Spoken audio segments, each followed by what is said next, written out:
In 1988, the Internet was a quiet, trusted space used by universities and researchers worldwide. There were only around 60,000 computers connected, and almost no one feared digital threats.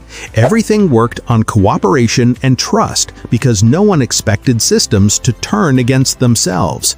Then something unusual began moving silently between machines without anyone fully understanding it.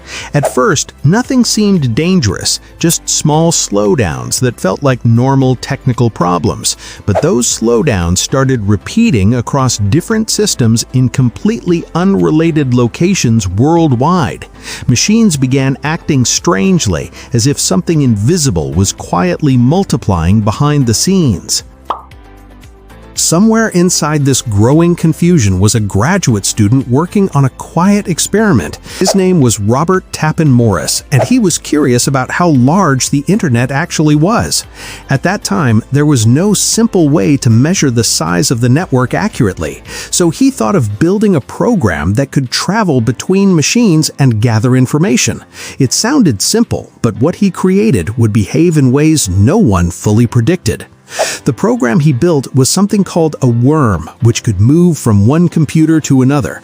It was designed to copy itself and continue spreading quietly without interrupting normal system behavior. The goal was not destruction, but observation and data collection across the connected network. Everything depended on the worm staying controlled and not overwhelming the systems it visited. Morris worried that some computers might ignore or block the worm after the first infection, so he added a feature allowing it to reinfect machines even if they were already infected before. This was meant to ensure accurate data, but it introduced a dangerous, unintended side effect. Instead of spreading once, the worm began copying itself multiple times on the same machines. As the worm continued moving, it began stacking multiple copies inside individual systems rapidly. Each copy consumed memory and processing power, slowly pushing machines toward their limits. At first, the effect was subtle, just minor delays that users could easily ignore or overlook. But those delays started increasing as more copies accumulated within the same environments. Something small was quietly turning into something much harder to control. Soon, computers began freezing completely, unable to handle the growing number of running processes.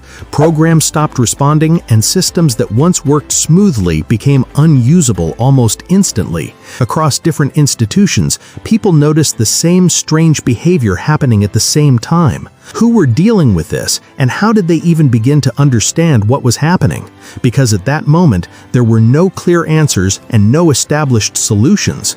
Administrators started disconnecting their machines from the network to stop whatever was spreading. Some unplugged cables while others shut down entire systems, hoping to contain the issue quickly. Communication between institutions became chaotic as everyone tried to figure things out independently. There were no centralized alerts or cybersecurity teams coordinating responses across networks. As the situation escalated, experts began analyzing the strange behavior inside affected systems. They discovered that a self-replicating program was repeatedly infecting machines without stopping. The reinfection logic was identified as the cause of the exponential growth, overwhelming systems. Once understood, they started sharing ways to block and remove the worm manually. This was slow, but it marked the beginning of regaining control over the situation. It took time before systems stabilized because solutions had to be passed from one group to another. Eventually, most affected machines were cleaned and reconnected to the network gradually. By then, a significant portion of the Internet had already experienced serious disruption. Investigations later traced the worm back to Robert Tappan Morris himself. He had not intended harm, but his actions had real consequences across the network. This led to one of the first legal cases involving unauthorized access to computer systems.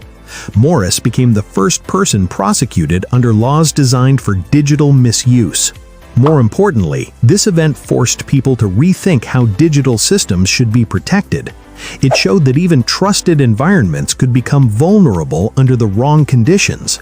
Security was no longer optional, but something that needed to be built into systems from the start. New practices began forming, including monitoring vulnerabilities and coordinating incident responses. What started as a mistake became the foundation of modern cybersecurity thinking. That moment in 1988 did not destroy the internet, but it revealed how fragile it really was. Something small and unintended managed to affect systems across an entire connected world. It was not a planned attack, but it exposed risks that no one had taken seriously before. Now imagine a similar situation happening today with billions of devices connected globally. The scale would be far greater and the consequences would reach into everyday life instantly. This is why security is no longer just a feature, but a shared responsibility for everyone. The biggest danger is not always the threat you see, but the one you overlook completely. A single line of code can ripple across systems in ways no one expects at first. The Morris worm reminds us that curiosity must always be balanced with responsibility. Subscribe, comment, and share if you want more stories that reveal hidden moments in history. And I will see you in the next story where simple events changed everything unexpectedly.